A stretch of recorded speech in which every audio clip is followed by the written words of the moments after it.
Ty. Yeah, buddy. So Ziggy got out. Oh, no. Yeah.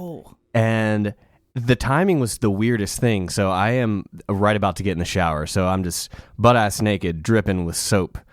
I'm trying to paint you just got out of the shower? No, I was getting into the shower. You lather up in soap before you get into the shower, idiot. What? It's fine. But anyway, so I run outside, just greased up, and I got some shorts on that I was gifted, and I just look like a crazy person standing in the street yelling Ziggy Sebastius, because you got to give your dog a middle name, and it was like the longest 30 seconds of my life, other than when I created you, and there he was. He rounded the corner and he came back, and I got to hold him in my arms and bring him back in. Come back.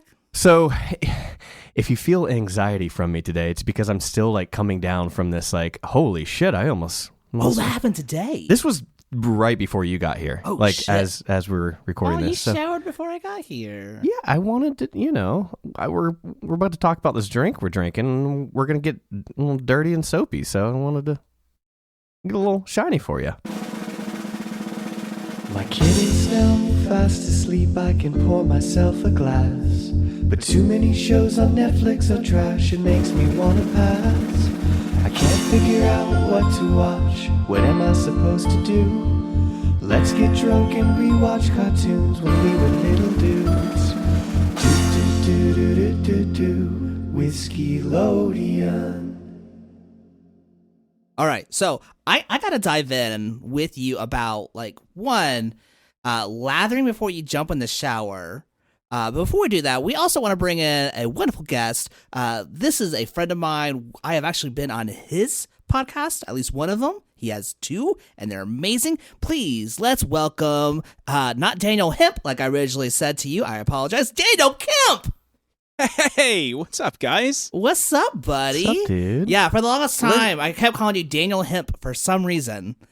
And I mean, that's how chill I am. I'm just so chill that you think hemp more than anything else. That's what it is. That's exactly it. The best part, though, about Ty getting like a name or a word wrong is his confidence in it. Like he was 100. I was like, so we're meeting with Daniel Kemp next week. He's like, hemp. And I was like, hemp. Oh, cool. But he was so sure. We have multiple podcasts where his words are just so confident. Listen, if there's one thing I've learned over the years of doing my radio knees apparently was a thing. Well, if there's one thing, like, fake it till you make it, right? Like, literally, like, own it. Because if you don't have that confidence, like, nothing else matters. So, listen, Ty, don't stop being you as far as faking it, because it's going to pay off. It's going to benefit you more in the long run than it will be a detriment to you. Oh, for sure. And now I want to talk about your podcast. You have two. You have, actually, looking at that, do you lather before you get in the shower? Like, what is this? Do I lather before I get in the shower? Yeah, dude, I lather before I get in bed the night before. Let's just talk about that, okay? Okay. Hold on. I jump in. Go ahead. Yeah. Go ahead. I jump into bed covered in soap, body wash. I guess sometimes sometimes both, depending on how quickly I want to slide into bed. And sometimes even if I hadn't shaved my head, I will pop a little shaving cream, a little Barbasol on the dome, and that really cushions the pillow before I go to bed. So when I get up, this I is am why ready you to go. ashy as fuck. Well, so Daniel, what I'm hearing is efficiency here. Time is of the essence. You got to get that beauty sleep. So how quick can you get in and out of bed? Those bookending that. If you don't lather up, how are you crawling in bed like an idiot, Ty? Listen, I probably the best way I think that I can describe my routine is you've heard of the terms shit, shower, and shave, right? This is a common thing, right, for guys. Oh yeah. I do all three at the same time. So let's just get that out there. Hey, that's in that efficient. order, but at the same time. You might as well. I mean, you might as well. Well, it was nasty. a bitch getting the bucket installed above the toilet. At first, I thought, okay, well, the drain's big enough. I can just kind of squat over that and then shower while I'm shaving. But then, the little grates, quite frankly, it was my wife's hair getting caught in the drain. My stuff wasn't going down, so, thanks, Beth. But so I had to rig up this new I system can speak to that. where... That's facts. See, yeah, it's. Literally, I'm going fishing every day and pulling out these big old trout clumps of hair. So I'm like, you know what? No, we're gonna go ahead and we're gonna rethink this, and we're gonna put the shower Trout over clumps? the toilet. Yeah. What is you don't ever call it you're going fishing? So what is something that you've both learned, Daniel? I want you to go first about living with a partner and like Something new that you didn't realize, like, at any point in the relationship up until, you moved in together. Yeah, actually, I have something. I hope this is okay. But when I moved in with my wife, and she would go number 1 and then go number 2. Like, I don't know. Okay, and maybe I'm weird because y'all are giving me looks. When I am going to number 2, number 1 is just going to happen, right? Like, literally, I'm going to number 3 at that point where you got 1 and 2 together. But she thought it was weird that I went number 1 while I was number 2ing. She's like, don't you just stand up in number 1 and then sit down in number 2? I said, no, why the fuck would I do that?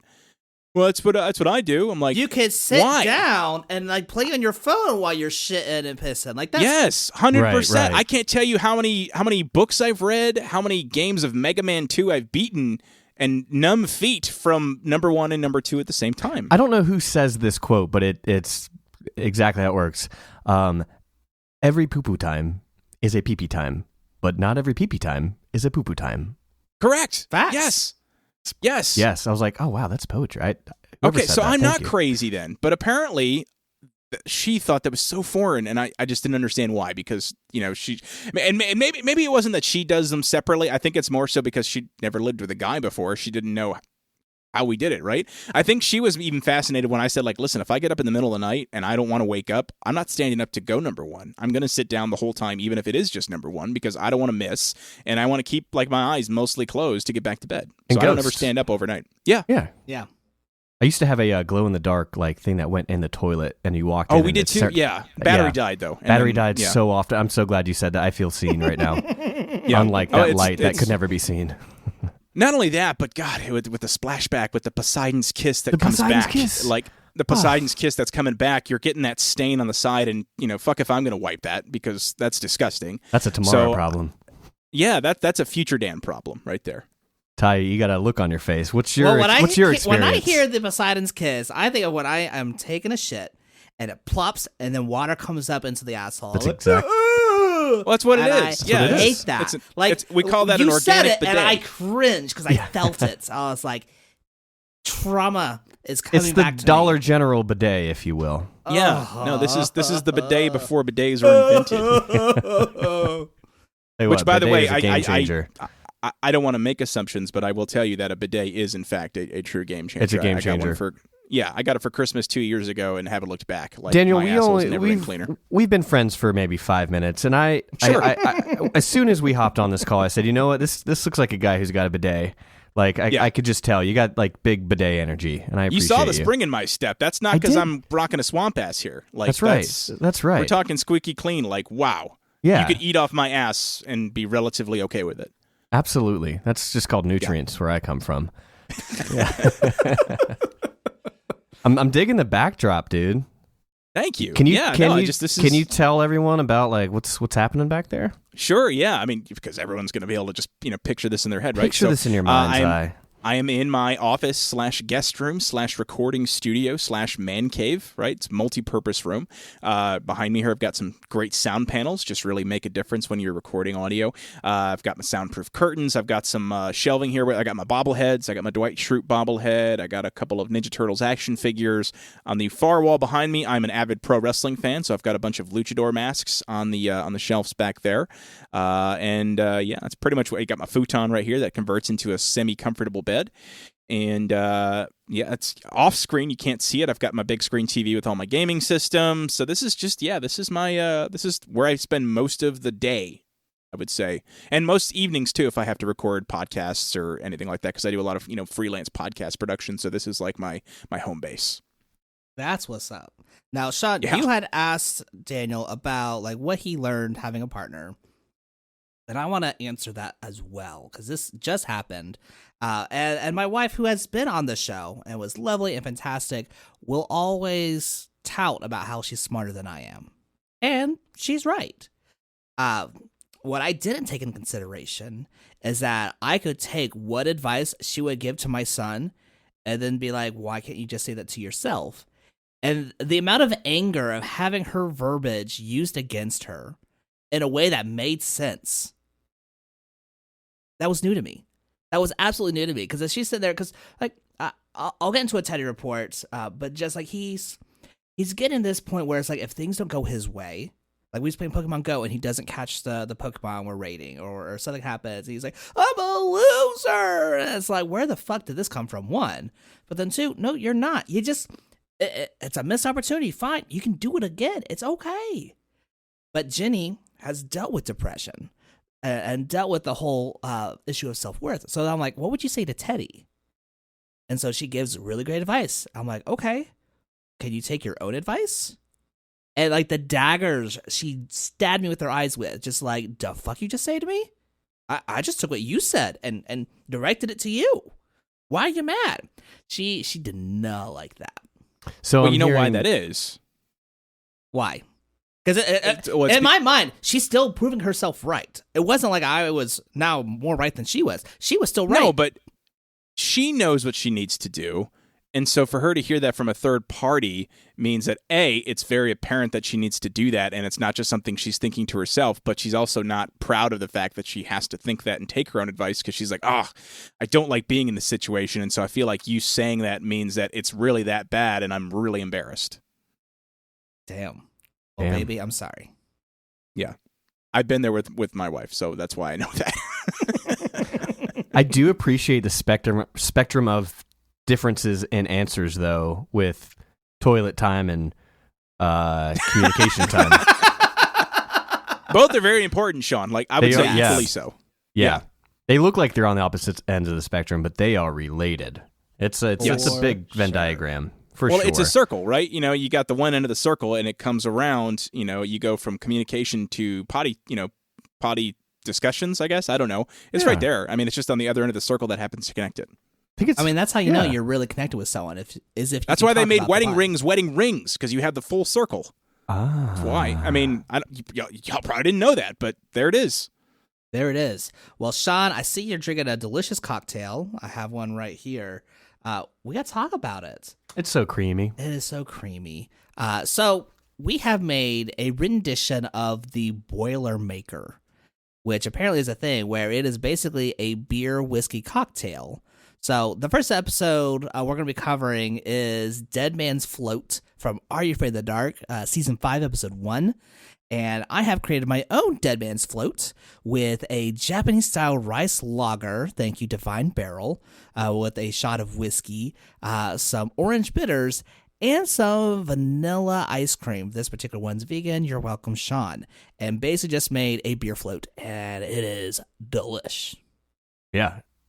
It's quite good. I think a lot of people don't appreciate how good beer can go with like sweet things, right? Because you don't necessarily right off the bat think of beer as being something that you could make like sweet, like complement something sweet, but you just think about it, it's really just fermented bread, right? And bread you can pretty much pair with anything. And so bread can be a sandwich, it could be pancakes, it could be muffins, it could be cupcakes.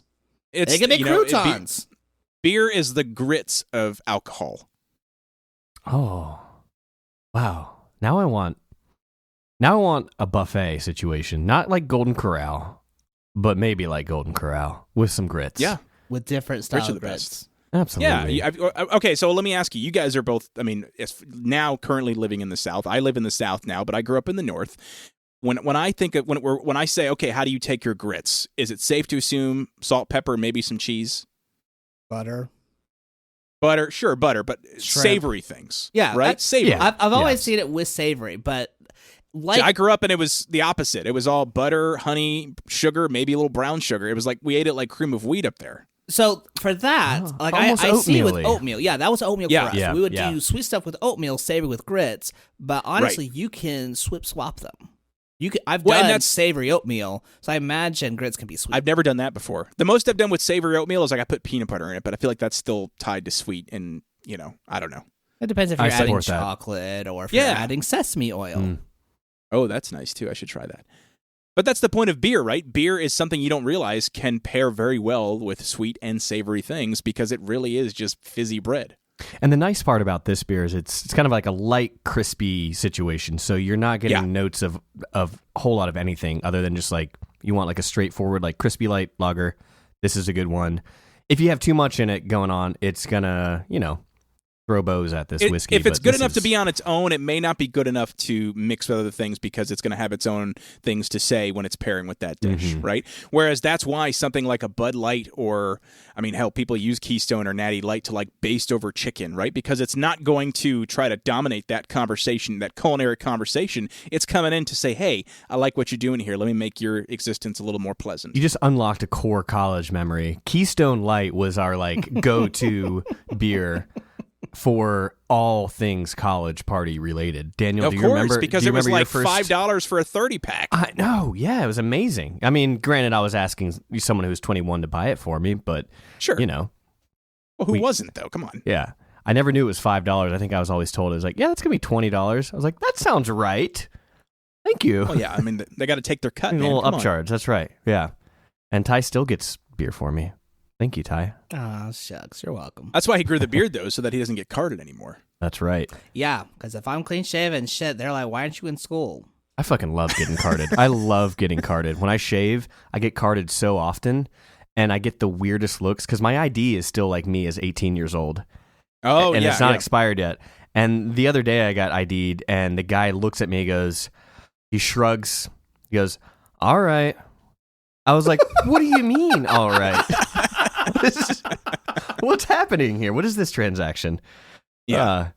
Feels good nonetheless. Well, Titus, you did a great job with this with the spoiler shucks. maker. Thank you. It's my first one. I've never had one before. I never did either. Yeah. So basically, Daniel had come to me and you told me you were big into craft beer and you could do whiskey, but you weren't as knowledgeable as you were with craft beer. And so when you came to me, one, with this podcast that we're about to cover with Beer Before Fear, and I was like, all right, well, now I got to come up with a beer and whiskey cocktail. So then I Googled beer whiskey cocktail, and it's like, what is a Boilermaker? I'm like, I don't know. What the fuck is a Boilermaker? And it's like, it's beer with a shot of whiskey. And I'm like, oh. And then you are like, hey, can we cover the episode Dead Man's Float? And that immediately came with like a beer float. Yep. So that's Absolutely. that was the inspiration for our Dead Man's Float. And I guess Perfect. we can go ahead and dive right in. And But- just real quick, Ty, Yes. when you get excited about any sort of recipe you make, I've never told you just how much joy that gives me. Aw. Yeah, my nips are far beyond medium rare right now. Oh, that is the nicest thing you've ever said to me. I'm holding your hand from my 6 o'clock. And I'm Oh, holding from your 12. Thanks, Daniel, for putting up with our love. Listen, that's great. And that's honestly it's why I wanted to come on this show, because I wanted to see this firsthand. I thought, surely this is not just something he makes in post-production sound great. Like, no, this is natural chemistry at its finest. This is literally like if I were throwing Mentos into a can of Diet Coke. That's what I'm seeing right now, but in a good way. Yes. I'm saying a glorious explosion. Watching an explosion happen in real time. It's all falling apart. No, chemistry. That's what I meant. It's a chemistry. Yes. So before we dive into Are You Afraid of the Dark, Dead Man's Float, go ahead. First, tell us about Beer Before Fear, and then tell us why you wanted to cover this episode. Because this is actually one of the episodes that I'm like, this is what I equate with Are You Afraid of the Dark. This is what I remember being like the scary episode. Yes, absolutely. So first, Beer Before Fear. So I had been doing another podcast for about a year, which we'll talk about on a future episode or in a future conversation here. But a buddy of mine and I, Eric, we had been going to scary movies. We were coworkers for many years, and we were like, every year we're like, we realize that we both love horror movies, right? It's just our thing. And so like 2018, the new Halloween movie came out, like the requel, I don't know what you'd call it, like the reboot timeline. You know what I'm talking about. The 2018 Halloween movie that set off this new trilogy. So we're like, dude, we should go see it. And we're like, yeah, I mean, cool. We joked about it, and then eventually we're like, fuck it, let's just go see it. So we literally went and just saw the movie, and it was great. So we went and we watched, we're like, that was amazing. And so then the next year, it wasn't Halloween, we went and saw It Chapter 2, right? Like a year later, we decided, okay, well, I guess we're just going to go see a horror movie every October together as friends. Awesome. We went and saw that. Great. COVID happened. Nothing happened for the next year. Fine. Halloween Kills came out 21. We were there, right? Halloween Ends came out the following year. We were there. And at Halloween Ends, I said, dude, what? Because at that point, I had been doing a podcast. I knew how to sort of put one together-ish. I was like, we should totally do a podcast. And he was like, I don't know. I don't know what I'd say. I'm like, well, let's talk about because at that point we were like, we're good friends. We have really good conversations together. I think we can make this work. But we got to figure out what to do. And I was like, we love horror movies. Why don't we do scary movies? Wow, we could. I said, dude, you are a beer nut. He's literally a self-proclaimed hophead. This is a term I didn't know existed until he told me. A hophead. Oh yeah, hophead. These are people that are super enthusiastic about craft beer to the point where they get online and have really bad arguments over it. It's literally like the fantasy football of alcohol. So no, he I is drafted so that knowledgeable. hop. No, I drafted that hop. I forgot to start that hop last week. Yeah. So is the whiskey equivalent a cornhead? That's a good question. I don't know what you'd call that equivalent. Maybe a cornhead. I feel like that's just somebody who lives in Iowa. I think so. Yeah. Yeah. I don't. Let's workshop. Let's table that for now. We'll put a tack in it. We'll come back to it. So anyway, but he's always the guy that like he would go to like random. He's like, oh yeah, they're having a small batch release. I'm going to take a long lunch break and come back to the office, and he'll just come back with like 4 blank like aluminum cans with like Sharpie written on them for whatever batch it was.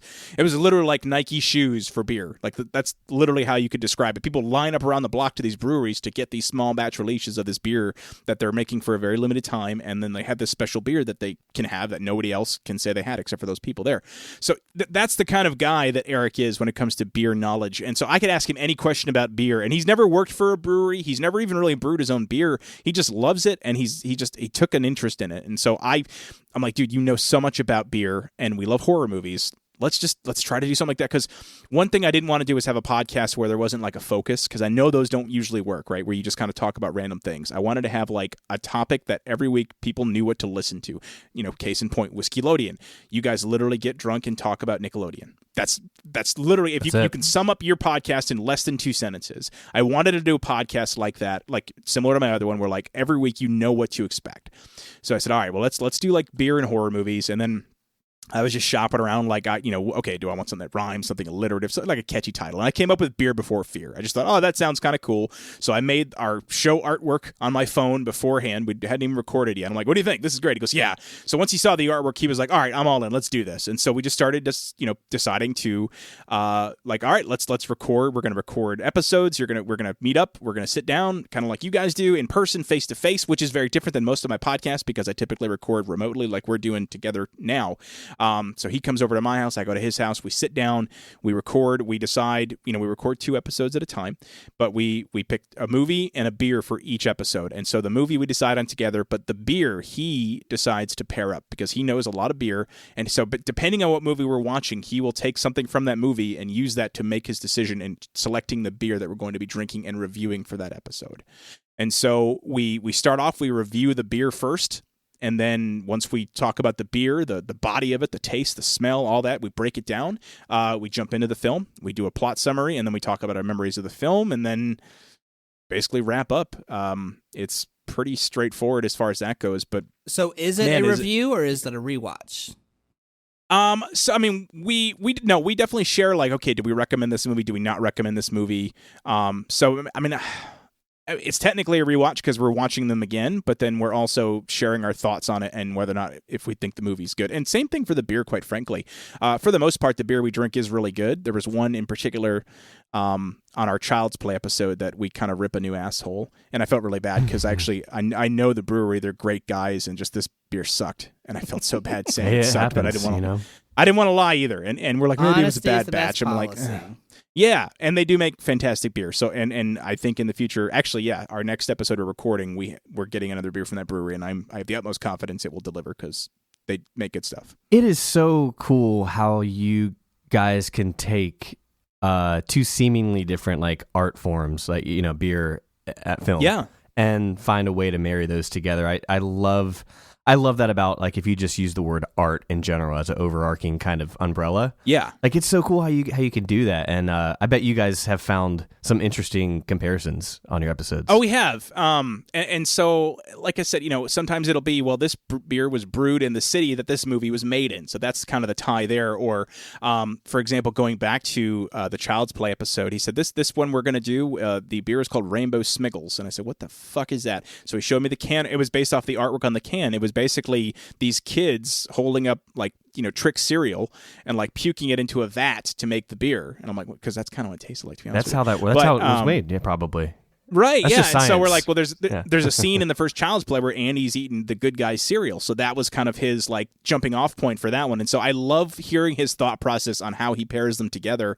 And honestly, what made me also think that there could be some traction with this is that a lot of the, folks I know that like drink, if I go to breweries, like if I ask you guys to picture what somebody at a brewery looks like, you're probably going to get it right in the first 2 or 3. Like there's literally like a pretty common White guy perception with a beard and probably a hat. and a sleeve tattoo, or at least a half sleeve, right? See, and there he is. There it is. I knew it. There it I is. knew As I it. hold it up. Yes. Sean is holding up his sleeve tattoo. But I feel like, and this is where I maybe make assumptions, but most of those guys, because I'm friends with a lot of them in my personal life, they like horror movies. Like they're literally talking about horror movies and like metal music, and like there's kind of a specific demographic which I'm very excited about, because unlike my other podcast, Generation S, which is kind of generally about growing up in the 90s, like there's a lot of ground you can cover there, but it also can turn some people off. Whereas something like this, for like, I know who I can picture my demographic in my head as I'm doing the episode. I think that's going to help us in the long run, because there is such a deep connection between alcohol and horror movies. Like I just feel like for the most part, they go hand in hand pretty well together, and you understand why, because like it's a lot easier to get scared of something when you're catching a buzz at the same time. And I don't know about you, but when you guys see movies now, speaking of like alcohol and horror movies, this could be the alcoholism talking, but I love sneaking in alcohol to a movie theater in my 30s. Yes. You gave me shit when we went to go see Doctor Strange and the Multiverse of Madness. No, I gave you shit because the movie was bad. No, we didn't know. I brought in some mini bottles of whiskey because it was my friend Sean, it was our friend Daniel, and I'm sitting there bringing whiskey. I'm like, hey guys, let's enjoy a shot on the movie. And I was like, why are you bringing alcohol into a movie? So did your theater not sell alcohol? Because like my Oh no, theater they sell did. alcohol. They did. They did sell alcohol. Oh, they you just did? wanted to be cheap. We 100%. 100%. I'm Gotcha. surprised I Okay. reacted that way. I must have been I must have not had my alcohol for You breakfast. must have been on like and, a righteousness cause. Yeah, yeah, absolutely. That feels right. Oh man, well that's exciting, Daniel. Yeah. Where can we listen to your podcast? Absolutely. So Beer Before Fear, it's everywhere you can get your podcasts. I think our most downloads come from iTunes or Spotify, but you can get it on, I guess it used to be Google Podcasts. I think that's going away actually. Stitcher is gone now, but it was on Stitcher. Amazon, I know, is a big one. So I feel like most of your listeners are going to be listening on those three. But if not, I mean, it's everywhere you can find Whiskeylodeon, in fact, because we use the same podcast server host. And so basically wherever you guys have synced up, that's where you can find me as well. Just type in Beer Before Fear. You'll see the artwork is basically a skull-shaped beer stein filled with beer, and you got a bunch of VHS tapes leaning up against it with horror movie titles. Oh man, I love it. I love it. Thank you. That's so exciting. Good, and we're recording in spooky season as we talk about this. So Best time of the year. what in a my better opinion. time to talk about? I don't know, Ty. A little. Are you afraid of the dark? For sure. Now, why did you want to pick this episode? Absolutely. Because it's the best episode they ever made for the show. I think hands down. So it was not the first episode I ever saw, by the way, of Are You Afraid of the Dark? It was, in fact, probably one that I saw later on in its life cycle. But to me, it is still by far the scariest episode they ever did. Hands down. And it is one that, to this day, was the only one to scare me once the show was over. Like, I didn't want to go in a swimming pool for months after watching this episode. And we'll get into the plot and all that as far as, why. But it is the absolute best episode of Are You Afraid of the Dark ever made. This is the episode that I remember the most. Yeah, same. Like Yeah, however many. I think most people do. Yeah.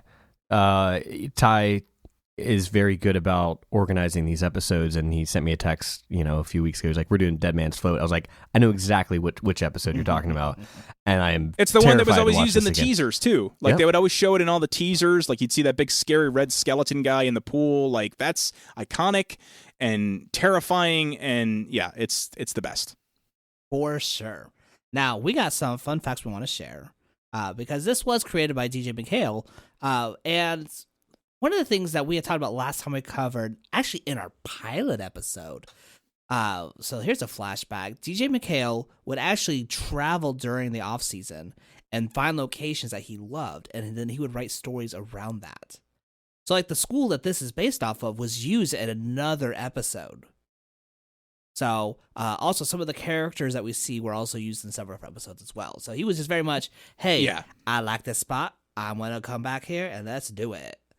Well, and I love that he does that too, because like in general, I feel like Are You Afraid of the Dark is so, I mean, because it's using classic scary movies, but kind of modernizing these tales for younger audiences. It almost gave me like an X-Files vibe, right? Because it as far as like it's Canadian first off, just like X-Files is, but it has that kind of classic, I don't know, like just eerie vibes, and it's cliched stories, but sometimes with a twist, and it's just so well done. So I didn't mean to interrupt you there. I just had to say that because it's, I love it. All right, so there's no such thing as interrupting on this. We're this is an open three-way, if you will. Yes, there it is. Fair. And I was expecting Sean to say something again.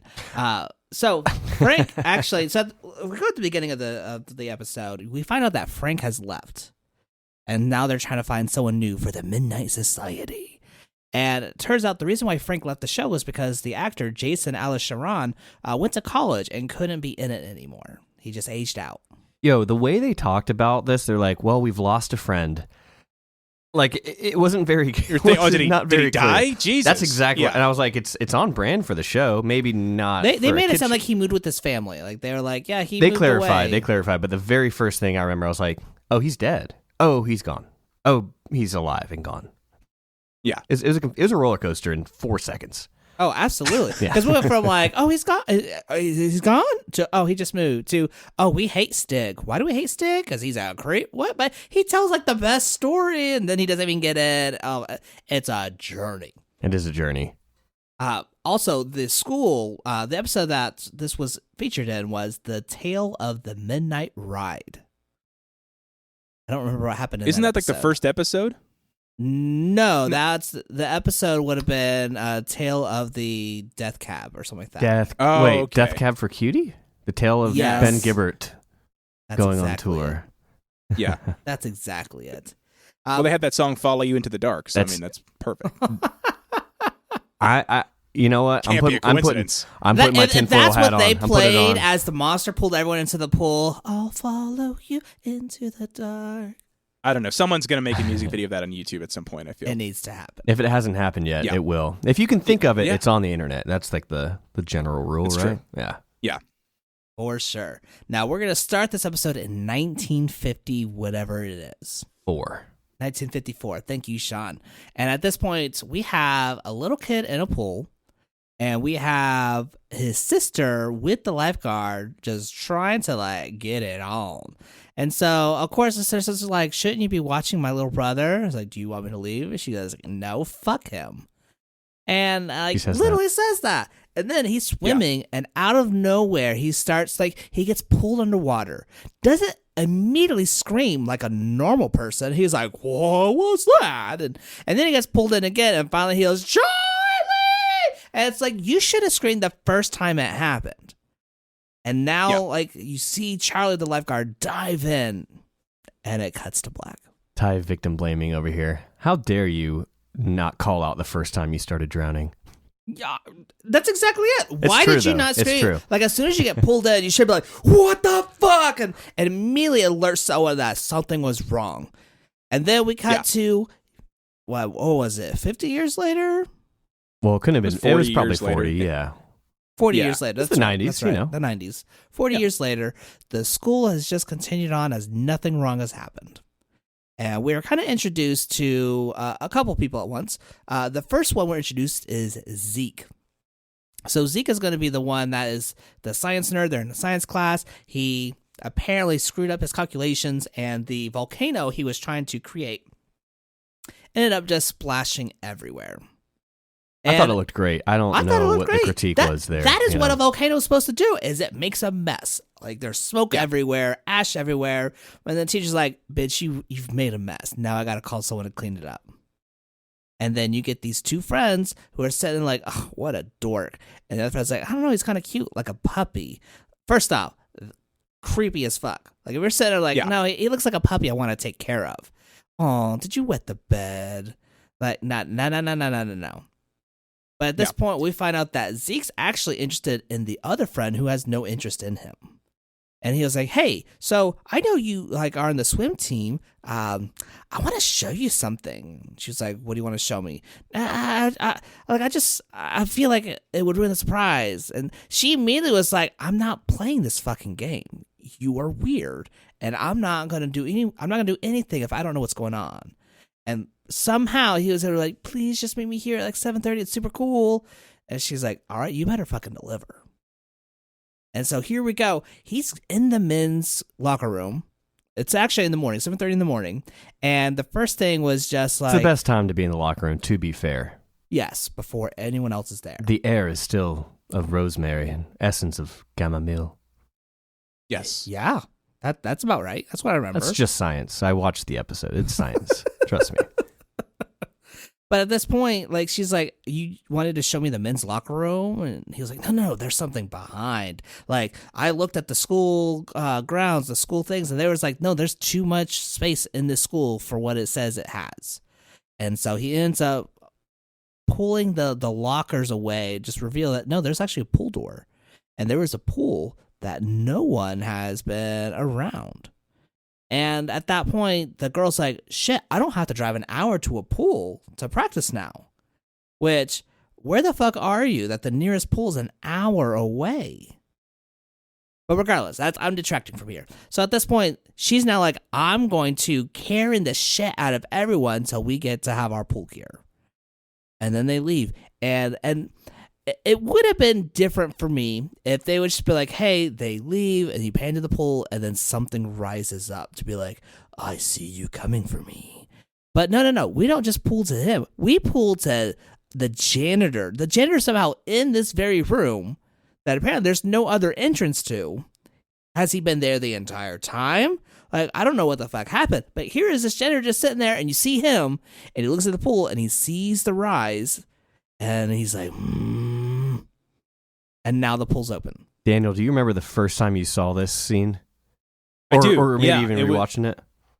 Well, I mean, I've rewatched it multiple times, so this is one that, like, I know. I can pretty much quote line and verse. But I remember the first time I saw it, it was on Snick, and they were hyping up the season 5 premiere of Are You Afraid of the Dark? It was probably the first episode I'd ever watched that had came out when it came out. I think before that it was all reruns for me, at least.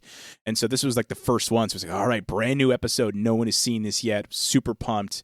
My only thought there from what you've talked about so far, Ty, in terms of the plot is, God, and I'm just thinking about this now. I didn't think about this back then. Was holy fuck, that water's got to smell terrible if it's 40 years old. Oh, absolutely. That is such a good point. Terrible. Yes, nasty, stagnant-ass water that no one has touched in 40 years. No what wonder it the smells like fuck? eggs. Yes, fucking terrible. Anyway, so unless Charlie's been cleaning the pool this whole time because that's what he does, fuck, that's got to be nasty. No, The they've saddest had a part- tarp the entire time. Go The ahead. Tom. scariest part Yeah. about this episode was that he still worked there. Yeah. He stayed in the one place the whole time. That poor guy. Yeah, but he Well, 'cause he comes felt back guilty. and says He that. couldn't There's leave. there's guilt, there's trauma there for sure. Yeah. But Even though it was man, I clearly wish- the kid's fault for not warning him the first time he got pulled under, according to Ty. Stupid it wasn't even drowning. his fault. Stupid drowning, stupid kid. If the kid didn't have such a hot fucking sister, this yeah. wouldn't even be an issue. How dare him be born after his hot sister and not make that Yeah. choice? Born Idiot. after his hot sister, doesn't scream and cry for help when shit goes wrong immediately. Like, this kid. You know, Yeah. I got two things to say.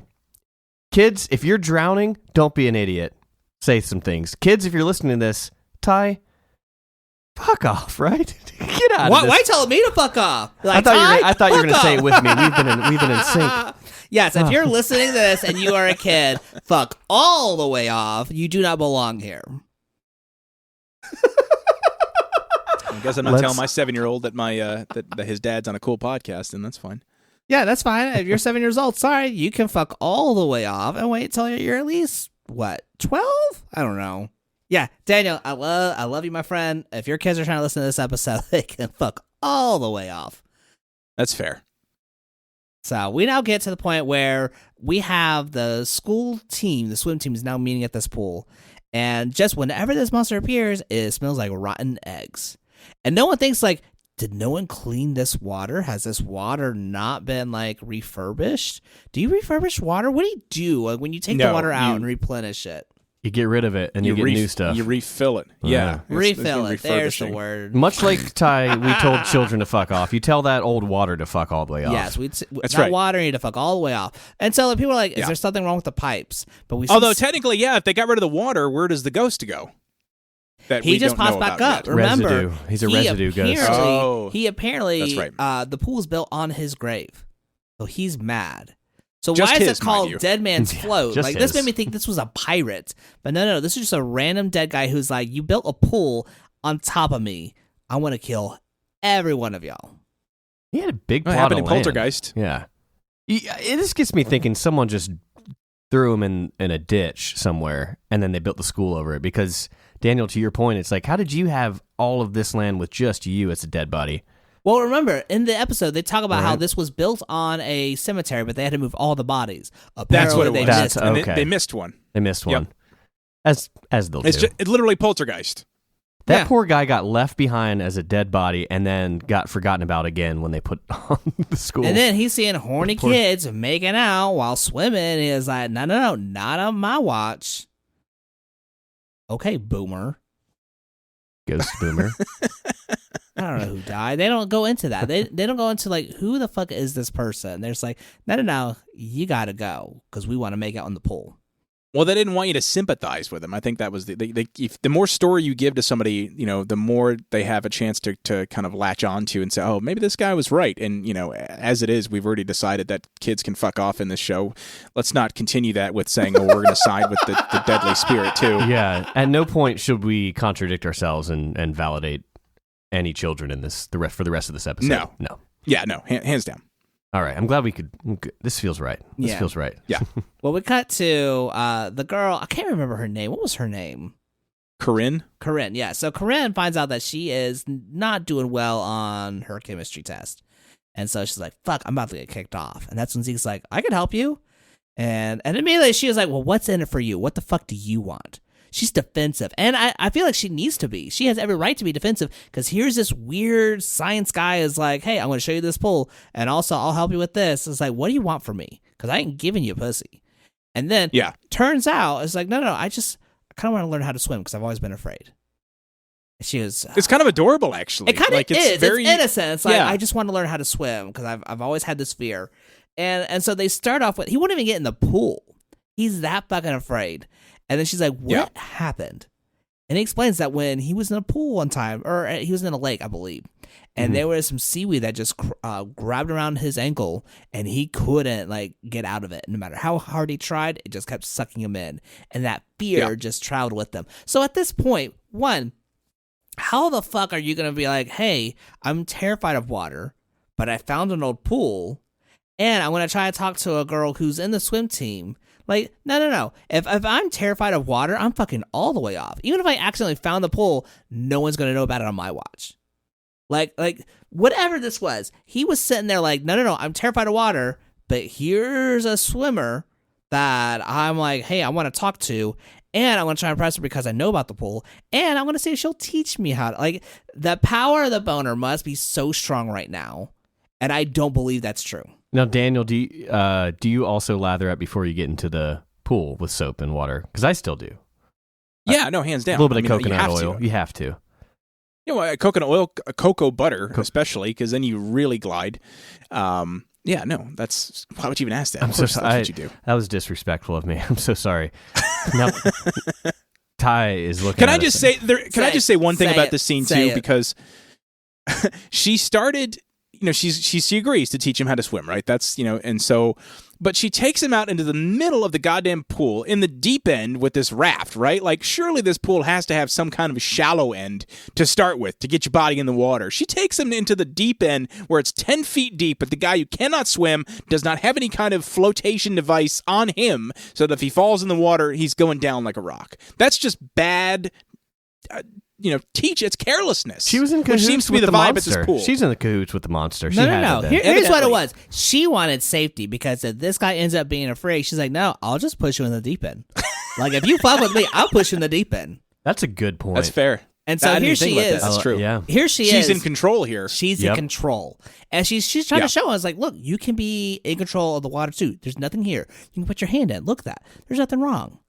And of course, as it's happening, we see the monster coming closer. And so Zeke finally puts his arm in, freaks it a little bit, puts it back in, and then gets dragged the fuck down. Like, immediately just pulled. Like, it's not just like he just fell. Like, you see his legs flip over his head as he's pulled into the water. Now, Ty, let's not forget about the friend who was holding her breath for 10 minutes underwater while she decided to pull a prank on them. So apparently we had this friend who was also hiding in the water with the monster. The monster had no interest in her, but she ends up scaring them by, like, pulling the girl in the water. That's right. I totally forgot about that. So the girl gets pulled in the water because the friend's like, bitch, you're encroaching on my territory. I was like, I thought you didn't like puppies. And he goes, puppies? What? She's like, ignore her. But she was the one that was interested. But again, as a puppy. So we start. But not off only there. that, but go ahead. You can't even. It's clear water. How the hell did they not see her? Yeah, I have no idea. Like, it's not like a lake. It's not like a lake. It was clear. She either snuck in while they were already there, or had been in the water the entire time. Like, if she either sneaks in and they don't see her come in and she's able to get under the water, they don't see her get in the water, they don't hear a splash or nothing. Like, they deserve to die. Like, that's my thing. It's like, if you don't see that the pool has a red bathing suit in the middle of the fucking pool, or you don't see someone actually walking into the pool, you don't hear any splash, splash, splash as she goes and dives underneath you, fuck you. That's really what I had to say.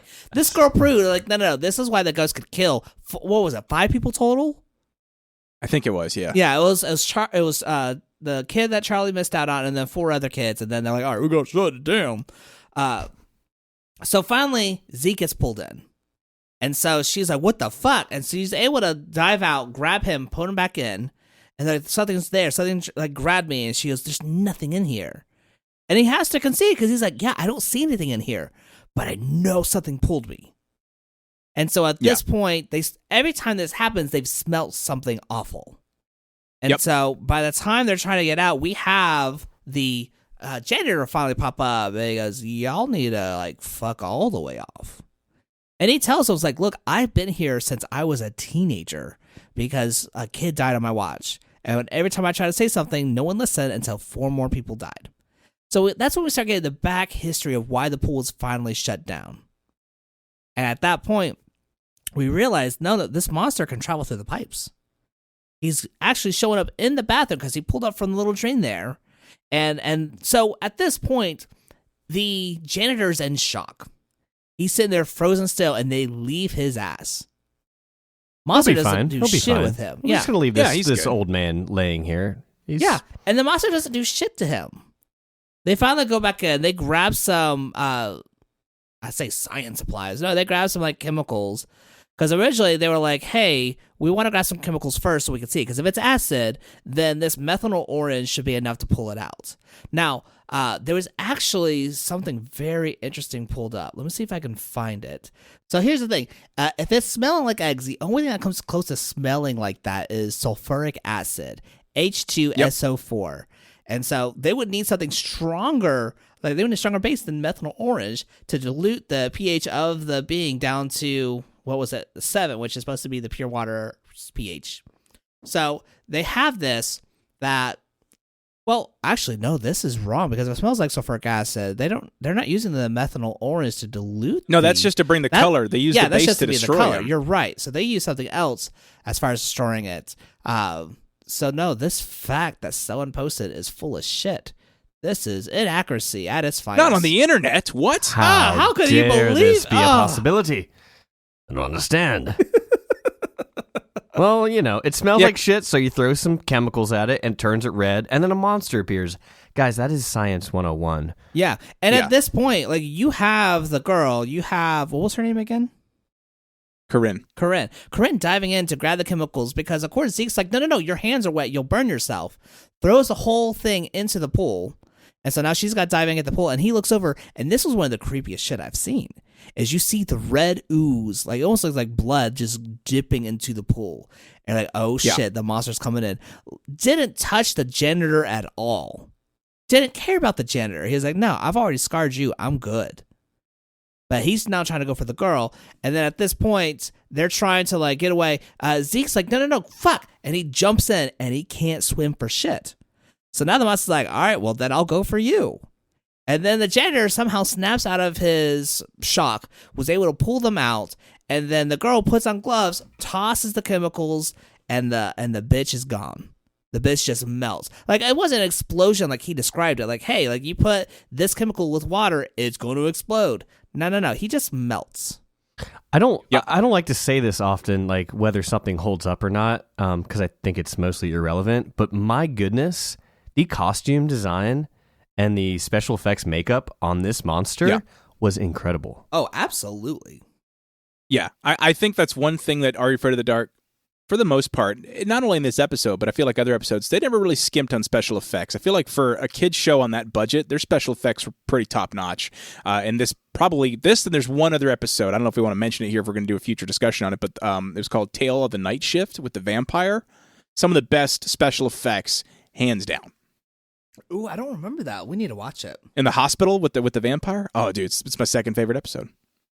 Yeah, every time I rewatch Are You Afraid of the Dark, I still just get chills with how well done it is. I mean, this guy, like, I see where Vecna from Stranger Things came from. That's this guy. That's my gosh, you're right. Yeah, like when I saw this, I was like, Vecna, this came from this guy. Do you know? You know what it reminded me of more so even was is Jason Voorhees in Friday the 13th Part 7. The New Blood, where he comes out of the lake and he's got the chains and the tattered, rotting flesh hanging off of him. Like that is, I mean, he reminded me of like Jason Voorhees, because Jason Voorhees would come out of the lake, he would pull people down in the lake. So and at that point, Jason was to me the scariest thing ever to exist on the screen, right? So like when I see this and I'm thinking it reminds me of Jason, that just makes it even more scary to me. Absolutely. Yeah. Terrifying. Some of the best special effects in the show. I mean, it's probably disgusting. the first time that the intro was not as scary as the actual episode. Yeah, because we've talked about how the intro is usually greater than the sum of its parts sometimes, as far as scariness goes. That intro is hands down. We'll always, if I listen to that at nighttime in October, I'm going to pee the pants and the bed. Yeah. But I will be wearing soap on my body while I do that. So yeah. And that's another reason why you do that, is so that you're instantly clean. I feel seen again. I feel seen. Yeah. As well you should. As well you should. Well, I fucking love this episode. This is one of those Great episodes. episode. Like when I think of Are You Afraid of the Dark, this is the main episode that comes to mind. So when you this said is the that, reason this show is better than Goosebumps. Oh, every day of the week. Every day of the week. And so when you had mentioned this episode, Dead Man's Flow, I didn't initially remember it from the title, but then I watched and I was like, oh, fuck, I remember this. Yeah, it's the best. You can't top this episode. I don't care. There's not been a single other episode of this show that has been better than this in terms of pure terror. Facts. There's been better episodes for humor and cool fantasy, because they have, like, that was the thing. It wasn't always just pure horror. This was about as pure horror as you can get, but they had episodes about fantasy and just weird. Like, I remember the one, it was like the movie theater where like Count Orlok comes out of the movie screen, and that was kind of scary, but it was also kind of cool and fantastical. You had sci-fi in there. You had comic books in there with the ghastly grinner. One of the ones I remember is where they go to prom, but they're taking this potion to make them look cute, but then they turn into like monsters at the end. Yeah. So, I mean, you had all these things, but this was like the most pure, at least, and again, it's its own genre, but this is almost like a slasher film put to screen for kids. Yeah. You know what I mean? Like, it's a ghost story / slasher movie. And then we end. So Stig has now finished the story, and this is the scariest story that has been told. And it has to be still a unanimous decision. And this girl's like, no, this guy's a fucking creep. She's the only one that said no. And so now he has to then, they basically give him another chance. Like, all right, you can tell one more story, and if it works, you're in. But right now, you gotta try again. So then they cover his head, and they send him out. And at this point, like, I feel bad for Stig, because he's seen as this creep. Tells us really great story, but like, no, there's more to me. And they're like, well, we see that, but this bitch doesn't. So you gotta try again. But the best part about that is, like, you get to come back and try again. Yeah. They gave it that option, so I appreciate that. And usually I feel they always, like, say yes to people. So this was the first one I remember in a long time where they were like, this nah, is the but only come on time back. a story did not get someone into the Midnight Society. Well, and it's funny because, again, you think about who he was replacing. He was replacing Frank, and in the very first episode, Frank is the one they're trying to get initiated, and he gets a yes pretty unanimously. So you're like, oh, okay, well, it's going to happen again. I will say, I thought it was kind of gross that Stig, like, reached into the pouch and, like, ate the powdered coffee creamer or whatever just to see what it was. And I guess he probably was just, like, I was living vicariously through him because I was always curious as to what that stuff was, too. But, like, the fact that he kind of did it is kind of gross and probably didn't help his case. While they were deciding. That one was less the case. I think what really hurt his case was when he was like, hey, this log's wet, so I'm going to take someone else's sweater and put it down. And the girl's like, fuck you, no, that's my sweater. He goes, the log's wet. They said that. They did say Yeah. that. That's fair. That's true. And then he kisses her, like, right out of the gate, so he's already, like, a sexual harasser, like, just to introduce himself. Yeah, that definitely We're going to see that again. That's a recurring theme. We're going to see that again in this next episode we talk about. That's right. But before we do, we got a fantastic sponsor. In a world where horror and hops collide, prepare for a podcast that will send shivers down your spine and leave you thirsting for more. Welcome to Beer Before Fear. Join our hosts Dan and Eric as they embark on a journey through the darkest realms of terror, exploring bone-chilling tales, one brew at a time.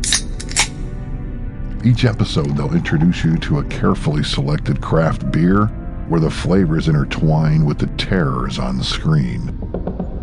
Because in Beer Before Fear, the beers are cold, and the bodies are colder.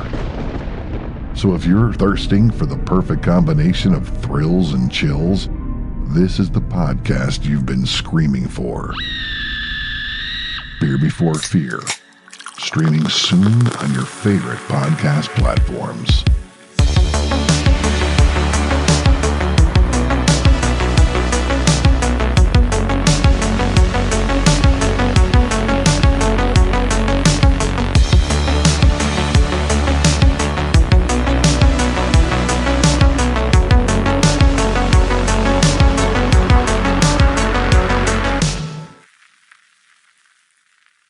And now we're coming up to part 2. We have the journey of Alan Strange. And so this episode was picked because we wanted to correlate it with, one, your memories of the 90s, which you really heavily lean on with your other podcast, Generation S. So, Daniel, tell us about that. Tell us about Generation S. Yeah, man. Absolutely. So Generation S is a podcast I started just over a year ago from when we're recording this. It was back in the summer of 2021 or 22, I guess.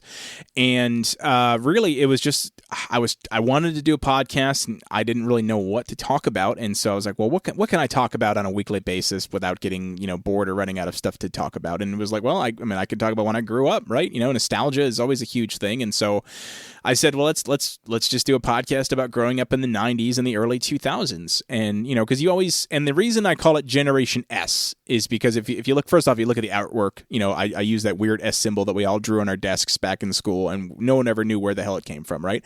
So the idea was that I would talk about stuff that everyone knew about, but maybe share experiences that you thought were unique to you as the listener and realize, oh, wow, okay, I totally thought this and it sounds like somebody else did too. That's really cool, right? Like, I'm trying to give an example, but the main one was like, oh shit, I remember that S symbol. That's the whole idea. But like other things of like, we'll have a topic to discuss, but then we'll share our personal thoughts on the topic and go, I felt the exact same way. So it's really cool that I wasn't alone in that fact. And I have these people that, grew up in my generation. I mean, you and I did an episode together where we were talking about Snick. We've done a few. We've done 3 episodes together. Oh shit, because we have Snick. You forgot. Yeah. We had the Super Nintendo. And then you didn't have it for the N64. And I was like, no, you didn't do any video game ones. No, you didn't do. You didn't. You wanted to do Super Nintendo. So the 3 you did, because apparently you already forgot, were the first one was Snick. Yeah. Because I had a whole month of Nickelodeon. I was like, dude, I got to get you on the show. So we did Snick. We talked about Afraid of the Dark, actually, if I recall correctly.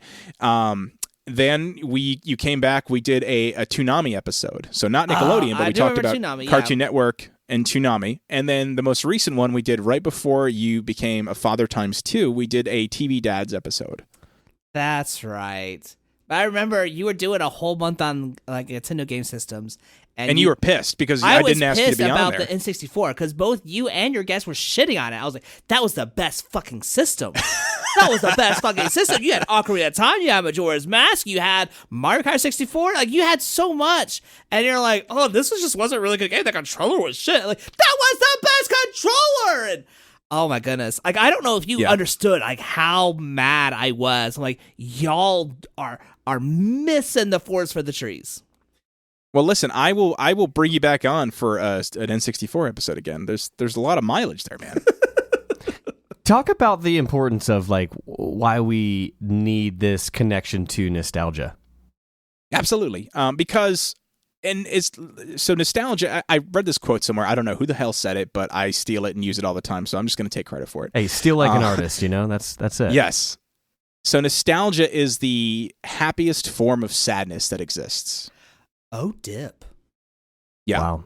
So, because, you think about all these things that happened in your childhood that you can never get back, but you think about them so fondly and you crave that feeling. Like, you ever watch a show or eat something from your, or you smell something that brings you back, and it's such a fleeting moment, almost like deja vu.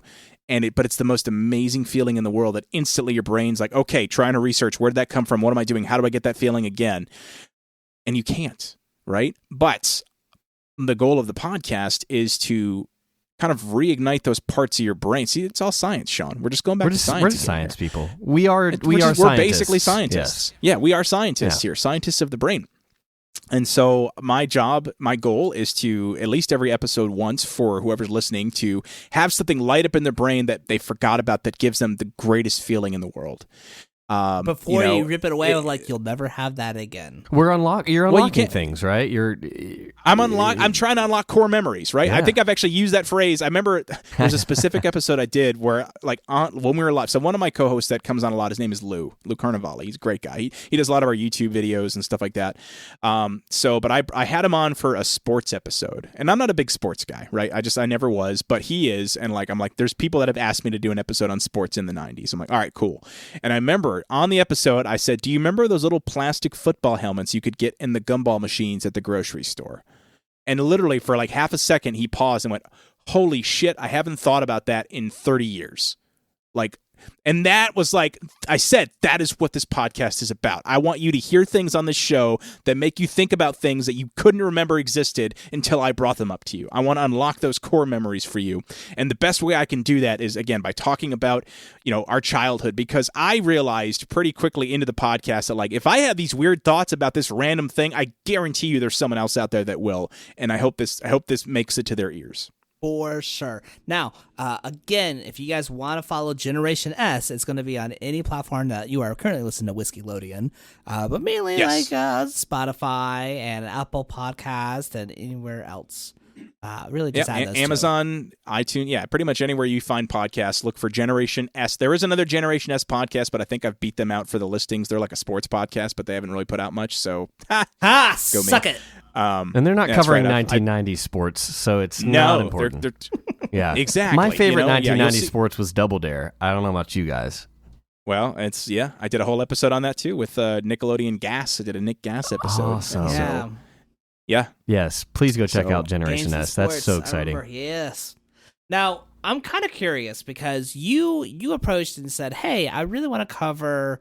I mean, you offered to cover a bunch of shows, but you wanted to cover the journey of Alan Strange. So what was the journey with you remembering this show? That was good. I like nice. That was a good... that was a perfect segue that I'm ruining right now. So... Stop it with the compliments. What was the strange journey? It was really strange how it all happened, Ty. No, so it was my friend Alan.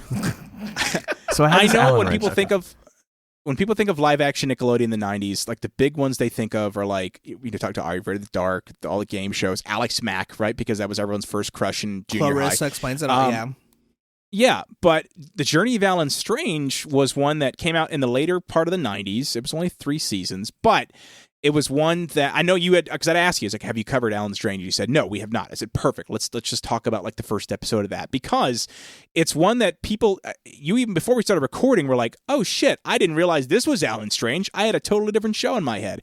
But it was a show that for Nickelodeon standards lasted a decent amount of time. I mean, most Nickelodeon shows don't last more than 3 to 5 seasons tops before they're, in syndication, reruns, whatever.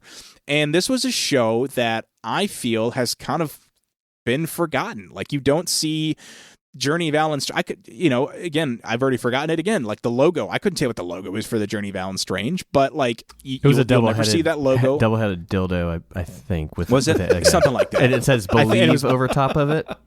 Yes. Yeah, and then it said something like, strange on the bottom. Like, exactly. Believe in the strange. Yeah. Believe in the so strange it was something on and glow in the dark. I don't know. Anyway, the point is, you're not going to see that on a retro Nickelodeon t-shirt at Target like you're going to see a lot of these other shows. You'll see a Ren and Stimpy t-shirt. You'll see a Double Dare t-shirt, Legends of the Hidden Temple. You're not going to see Alan Strange. I feel like Nickelodeon has pretty much given the show the shaft. And after watching this first episode, honestly, I don't know why, because it was not, I thought it was going to be really bad. And it really wasn't that. I mean, it's hokey, it's campy, it's whatever, but compared to any other show that was on at the time that I was watching, is pretty much on par in terms of that level of humor and just, kind of content. I'm 100% with you. Yeah, it's a decent show. It gave you this idea of ambiguity, or maybe like agnosticism on a subject, that allowed you as a child, or as we're watching in our 30s. Actually, I didn't even ask how old you are, Daniel. I assume you're 18. I'm 30. 18 and a half. I'll be 36. So yeah, 18 going on 30. It gave you this power of choice of like, believing in this aliens, for example, or not. And Nickelodeon, always at its finest, puts these adults as the clowns of the episode. And we'll dive into who that character is, but I love how it gives you that power of choice of like, is this ridiculous, or is this something that I could maybe latch onto? And that at the end of this episode, like I was late to watching it. I watched it right before we recorded today, and I stopped at the end. I just looked over Ty. I was like, that was really good. Like, that was really good. Yeah. Yeah, it's the best way to describe the Journey of Alan Strange is it's literally almost an exact amalgamation of Alex Mack, which you all know, and E.T., because you have this alien that comes to Earth and he needs to hide from people that would want to hurt him, and so he hides with this family that's going to protect him and keep him safe and teach him about the world. Yeah, and that's literally what it boils down to. And it's a show that is not going to have a huge shelf life, because eventually the dude's got to get home, right? That's the whole goal of the show. That's what you're rooting for. And so, you'll have the standalone episodes, but for the most part, it kind of drives that narrative for for a few seasons. I think there's even a movie they made at the end of the run. There was like a TV movie to kind of wrap things up, if I recall correctly. Unless I'm thinking of Alex Mack, to be honest. I don't remember. And I didn't do my research, because why would I? But because we're scientists, not researchers. Yeah, we came here to lead, not to read. Yes, yeah, exactly. Yes. So, anyway, it's a great show, and the whole series is on YouTube, by the way. So if you're curious, there's a whole playlist on YouTube. So there is a movie, because it's not on Paramount Plus. There is a movie, Journey of Alan Strange, Alien Vacation. Oh, okay, but was it at the end, or was it in the middle of its run? Does it say? This was in 1999, which would have been the end of their journey. Because it was 97? Yeah, because Alien Vacation? 97, 98, 99. So you have Christmas Vacation, was Alien Vacation right after that, I guess, right? Yeah, because basically this is Alan and Robbie travel to the Middle East country where they get involved in affairs of a prince whose uncle wants him out of the way. Oh shit, that looks like it would be fun to watch. It's a 2-hour movie, but it's not on Paramount Plus. We watched it on YouTube, so I'm gonna have to see if that movie's on there, because that would be interesting. Now, full disclosure, when I saw this, when I heard about the Journey of Alan Strange, I immediately thought of a different show, and what came to mind was called Kyle XY, the guy without the belly button. And I'm sitting there, and as soon as they showed the alien, I'm like, wait, he's black? It took me by surprise. And I realized that I actually had never watched this show. Ty, if I pay for this, will you do it? And I just want you to say yes. Yes. All right. Will you get a tattoo that just says XY on your belly button? Yes. I thought you were going to ask him to get a tattoo that says, wait, he's black? All right. Daniel's going to pay for that one. We're going to split it. Yeah. We're gonna make it into a half sleeve because he drinks craft beer. Perfect. Yes. Yes. So- keep growing their beard. So our alien Alan Strange is played by R.J. Smith, who is just fantastic in this. Like He's great. Yeah. I loved it. Like it was very much. It was kind of campy. So we get to the point where we have the sheriff who's driving out, and they're like, "Hey, a person's complaining about seeing lights around." And he goes, "All right, I'll go see." And we realize that he's been tapped by a guy who we later find out is named. Why am I spacing on his name? Names are hard, man. You can't Names always are get them hard. You right. talking about the name of the alien hunter? Yeah, the alien hunter. And his last name's Bird, right? Yes. What's his first name though? Craig. I already forgot it. Craig But it was something, Bird. Craig Bird? something like that. I don't know. Jason Bourne? Regardless, that actor who's playing that guy, that's D. Bradley Baker. Yes. That's the guy who did the voice of Olmec from Legend of the Hidden Temple. That's the guy who did all the animal noises for Avatar: Last Airbender. Like, this guy's a legendary voice actor, and this is the only time I've personally seen that he's actually been on screen. Yeah. And they give them some like really shoddy like facial hair. I'm like, all right, dude, they did not do you justice. The only time you root against a character that he's played, really. really, truly. Although Olmec probably hired the kidnappers in Legend of the Hidden Temple, so But he's you not have off the people. hook. This is like Squid Games. You have people who are voluntarily joining this. I'm like, he's just taking advantage of people who already signed their rights away. And to It's be fine. fair, we have Yeah. already It's fine. disclosed that obviously we support children drowning if they're not going to call out for help. So yeah, if you're getting kidnapped, children, call out for help. It's your fault otherwise. Still, we're going to put this out there just as a reminder, because we did an episode on Legends of the Hidden Temple. If you knew someone who was kidnapped on that show, let us know. We want to hear about their story. This is where we need a Like landline. kidnapped as in just for the show, or like after the show they were kidnapped and they haven't seen them since? Either or. We were talking about Oh, if they were yeah. kidnapped on the show, but if they've been kidnapped even after that. Yeah. Share that story. We need a I see a hotline for documentary on Hulu. just for that. Oh, There's all right, no we'll reason to work have on a hotline anymore, but except for that. Well, I mean that's what. Yeah, it's the TGVA. It's the Temple Guard Victims Anonymous.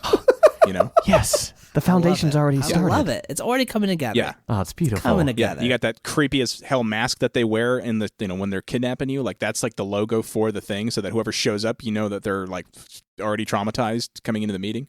Yeah, because for sure they're sitting there like, I'm trying to figure out. I can't figure out how to get out of this trap, and then suddenly a guy comes up and takes me away. Yeah, It's exact. But they're taken away, and literally they're blindfolded, and the only thing they can see in their head is a monkey with its head on backwards. Like, fuck if I know, you know? I wish we were making this up right now. All of this is so accurate. Nickelodeon was really fundamental to our childhood. Yeah, They gave us the Nickelodeon power of puts the choice on mental how we in wanted to fundamental. feel. So aliens. Yeah, so Alan Strange. Yeah, So anyway. we basically get to the sheriff going over, and he sees a bunch of aliens just chilling out, just walking around like, hey, this is kind of cool. And immediately we see an alien who gets sucked up by the UFO, by the mothership. And so the guy goes out, the alien goes out, and then another alien is like, all right, no one's watching me. I want to go down. But no one sees him go down, and he immediately hides. And then when the sheriff is seen, all the other aliens get sucked up and like, no, we got to book it. A guy saw us. And then, of course, Alan, who's just sitting there as an alien, just looking back like, fuck, they left without me. And so the sheriff loses his shit, as he should. I'm not going to blame him on that. He's sitting there trying to call. We find out that there's an alien hunter who is tapped into his phone. And so he said like, oh, it's here, it's here, it's here. And then we see the sheriff go into his car, hide under the seat as the window like shatters as this UFO takes off. That was some high budget stuff right That there. was some high budget shit right there. Yeah. Like I was, Yeah, it was shot very well. I saw like, damn. So at this point, we see the sheriff who is just totally traumatized because he just saw some shit he shouldn't have. But then we also realize that there's an alien who didn't make it back, but he's hiding. So now we cut to the real source of the story is we have a dad with his kids. And the dad's like, all right, we're making A this. recently separated dad. Recently separated. You're right. That's, Recently separated. They're not divorced yet. They're separated. But the dad is sitting there trying to make plans for everyone to hang out. And the son says it best. He goes, why is it that divorced parents always want to hang out with you? And that hit home for me because I've talked about this, about how 90 parents were so disinterested and Vacant. so like disengaged and vacant from childhood. Yeah. And so for him to be like, no, you used to not give a shit about me, and now that you and mama separated, you want to spend time with me. And it almost felt like he wanted to be like, why do you want me now versus then? But that's also me projecting. So Well, no, I think you're dead on. I mean, it was so subtle of a moment. That Yeah. moment lasted like one line on screen. but it Yeah. spoke volumes. and then you kind of move on from it. But that is a little thread that you just kind of see grow and pays off at the end, I think. yeah. And at that point, you had that. I was like, well, I got to work. So, Robbie, you got to watch your brother. And she's, but I was going to go hiking. And so he's like, no, we got to be a team. You got to help me out because we're trying to work through this. So at this point, this gave me some feels because at some points, like I imagine, I'm like, all right, Teddy, I really need you to step up and like watch your sister so that I could just go to the bathroom or take care of something. And he's like, but I want to be left alone. And really, all this to just segue into our favorite report of the episode. The Teddy Report. For babies. So, I'm going to go ahead and just say this because my wife will listen. Teddy, if you're listening to this, first off, I love you too. Second off, fuck all the way off. You shouldn't be listening to this episode yet. Regardless, I love you. And so Teddy, I've already shared this. Daniel, I feel like I've shared this with you, but just as a reminder, this is the kid who just randomly, out of the blue, started saying, what the fuck? And we've just kind of worked our way to try to be like, no, we don't say that. Okay, so I can say, oh my goodness, but not what the fuck. Bitch, you're still saying it. So I'm literally on the phone with someone I'm training for work. And she's on the phone listening as my kid comes home early. And he nearly trips and goes, oh, what the fudge? Oh my goodness, I almost said, what the fuck? And I'm like, bitch, you still said it. Oh my gosh. And I love him. And I was trying so hard not to laugh. But at the same time, I'm like, you're still finding ways to say it. Yeah. It's objectively You know what that funny. reminds me What of? does that remind you of? So if you go on YouTube and type in Porky Pig swearing, there's an old blooper reel they made where he's hammering something and he hits his thumb and he goes, a son of a bit, a son of a bit, a son of a bit, a son of a gun. No, but it gets better. He goes, son of a gun. And he goes, you thought I was going to say son of a bitch, didn't you? Oh, that's amazing. That is absolutely fucking amazing and brilliant writing. Yeah. So it was like a blooper reel that they animated, basically. It wasn't supposed to be seen like by kids back then, but like they had made it, and so now you can find it on YouTube, and it's terrific. Oh. My Nostalgia. son does something similar, by the way, where like yesterday he was saying something like "what the," and then we were watching TV, and he goes, "I said the F word in my head." Like, that's great. You want you to just keep it there. Keep it there. It's fine. We don't need to talk about it. You just keep it there, okay, pal? And he's 8, by the way, because I know he's very close to your son's age. We try to be like, it's an adult word. So it's not like you can't say that word. It's like, no, it's an adult word. So you got to be a little bigger for that. Because it's very much, we don't want to stigmatize, like, oh, this guy said fuck. It's like, all right, first off, you just said it too. But second of all, it's not like it's a bad word. It's that you're just not old enough to use it yet. And that's kind of been the journey of trying to word. Yeah. But he... Yeah, and I never flip out on my kids either, because I remember... Same. Because if you freak out, they have power. Yes. So I've never freaked out over bad words, but this so was Sean, if hilarious last Ziggy week, ever so swears, just don't lose your shit. Fuck yeah. Just don't lose it. Yeah. Doesn't matter Fuck that yeah. a dog is talking, just don't lose your shit, because then he has power. So I have a 5-year-old, and last week we were having breakfast together, and he was just telling me a story. He's like, "Dad, yeah, I woke up before my alarm went off for school, and I got really." Didn't you pissed say off." he was 8? Why'd you say he was 5? That's my kid. I have 2 kids. No, I have an 8-year-old and a 5-year-old. Okay. So my 5-year-old, my younger one, said, I woke up before my alarm went off. I got really pissed on. And I said, okay, I have two choices here. One, I can correct the behavior and say, no, you actually meant to say pissed off. Or two, you say, pal, we really just shouldn't use that word. Okay, that's just not something we use. We don't say pissed. Okay, that's the route I went. And again, I don't freak out. I just say, listen, pal, we just don't use that word. Okay, you may hear us use it. We really shouldn't use it either. But let's just we don't use that. Okay. But anyway, I thought that was amazing that he tried using a cool. He didn't realize I think even that he was swearing. He just said, I got real pissed on. So I'm like, oh, You're not dealing with R. Kelly. Come on, man. Now, I want to ask this. Friend to friends, I just want you to be honest with me as a friend. Okay. Who do you think he got pissed from? Was it you or Beth? It's my wife, hands down. Like, 100%. She'll admit it, too. She's such a potty mouth. She'd give it up at this point. She's like, fuck it. I don't care. I don't care. They're going to hear me do it. Thank you. She's had this. For years, I've been like, you need to. She's like, well, when you're Jesus, you can tell me what to do. My wife does the same shit. And then I made fun of her for it. I was like, oh, I'm so sorry. I'm better at swearing than you are. She goes, bitch, I'm a fucking master. I was like, so did he learn from the master? And she fucking hated that because she realized I cornered her. Lawyered. Yeah. Bitch, I love you. Oh my gosh. Checkmate, motherfucker.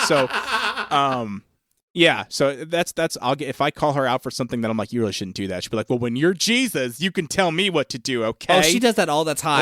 Glass houses and stones, bitches. I'm like, okay. I remember. So my wife was telling me that there was a place in Charlotte that was a cat bar. A cat cafe. Oh, a cat cafe. Those are awesome. And so I was like, that sounds cool. I just don't know how we're going to bring our cat there. And she goes, the cats are already there, idiot. It's not like a dog bar, idiot. And like just mocked me for it. So like when you say that, and I'm like, oh, they're Jesus. No. Like I feel that so deep in my heart. Oh man. And you grow a callus around your heart to it. I've been married for 10 years, and so at this point, like if they were to open up my chest for heart surgery, you'd have to peel off a rind around the heart to get to whatever the problem is. It's like a dry age steak. You have to like cut out all the calico. It's like all right. It's like I let pizza dough out overnight and forgot to wet the cloth that covers Boys, it. as a scientist, it's called a coronary callus. Let's use the proper nomenclature here. That's fair. Yeah. Okay. So a coronary callus. Yeah. Yeah, formed through years of emotional damage. Not to be confused with a coronary phallus. That's called an affection erection or a heart-on. An affection erection. I fucking love that. Oh, I have such an affection erection for you, babe. Call me Maeve. I said babe. Oh. But you know what? As my love Dandy, I have an affection erection for you too. That's fair. It's mutual. It's double-sided, if you will. Like a dildo. I love that you guys have such a give and take relationship, That's what it has to be. Really that is what is healthy. Yeah, it's great. Oh, man. So I guess, hold on. We left off where we had the kids with the dad, and you realize that the mom has left, or they're separated. And so we cut to the school, and it's kind of interesting because you see the viewpoint of Alan, and he's seeing these kids. And it seems to only be looking at bullies, people like picking on other people. It could be coincidence, by the way. It could be, but it could also just be a thing of like, hey, in high school or middle school, whatever school they're in, people are just fucking assholes. And he takes all that. He goes, all right, so that's how I gotta be. And it's like he sees all these white people shitting on other people, but then he sees one black kid who's get picked on, and is like, oh, I need to be black too. And honestly, he's cooler for being black. But then he's like now shooting hoops and he's making these amazing basketball shots. And so people are like, all right, well, now I got to play ball with you. And he's talking smack. He's repeating everything he has seen other people do. Where he's sitting there, he sees Robbie, and he kisses her on the cheek. He's like, "It's okay, baby, I got you." And immediately, and there's that kiss on the cheek as we talked about. Yes. And Robbie's boyfriend is like, "Oh, full circle, fuck, like a wedding. We about to play." And at first, like, he gets shown up. Alan Strange is sitting there like, oh, boom, boom, boom. Here we go. Now I got in the basket. And then the boyfriend's like, all right, well, bitch, I want to have to shove you. Because originally, the whole thing was like, you can't travel. He goes, I could, and I did. He's talking so much shit for an alien, but he's only saying that because he saw someone else talking shit. And I feel like that was the perfect epitome of what it's like to have kids. They see you talking shit, and then they feel like they can say the same thing. It also comes full circle to our conversation earlier where we talked about the importance of faking it before you make it and just owning it, just like you did with getting my last name wrong for however many months, apparently. Ooh. You're now comparing me to an alien, and I'm not offended. You're like, no, you just fake it As so you you shouldn't make it. be. As you said, this guy's cool as fuck. To aliens, we're also aliens. Everything is an alien if you Yes. don't know about it. Have you driven? This Have you show driven a was car alien before? That's to a me 'cause spacecraft. I didn't watch it as a kid. Yeah. I think you mean Yeah. foreign. I mean, foreign, alien, it's the same fucking thing. Is it, though? Is it though? Yeah, foreign is, hey, this is different than what I have been used to. Alien, this is a person that is different than what I've used to. That's all it is. That's fair. What about a Okay. phalian? I feel like it's an alien with a very phallus nature. Hmm. I mean, that's what I would think. That's fair. Good for them. Alien, or that's just, Yeah. that's what you call like Jimmy Fallon fans. They're phalians. Oh, I like that. Okay.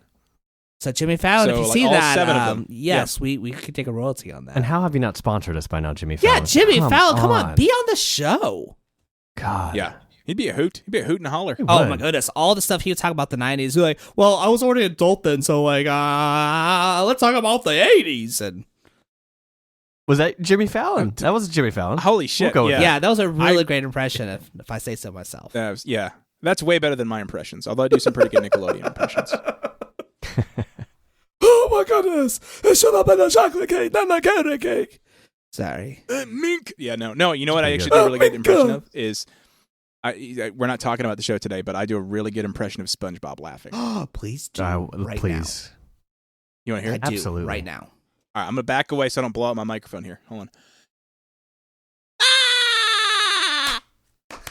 Oh, I fucking love that. That has brought me so much joy. SpongeBob? That was amazing. Gary, oh. I think you got a third podcast in the works. See, like, oh my goodness, like the one that I can do is like Cartoon Network with Ed and Ed is better toast. I guess. That's good too, though. Oh my goodness, this. What is this podcast right now? It's, I fucking love I it. don't know. I don't know. It's Hey baby, come on down there, come on down the store, man. That takes those off. You never stop there, no can't time. That's beat right, bitch.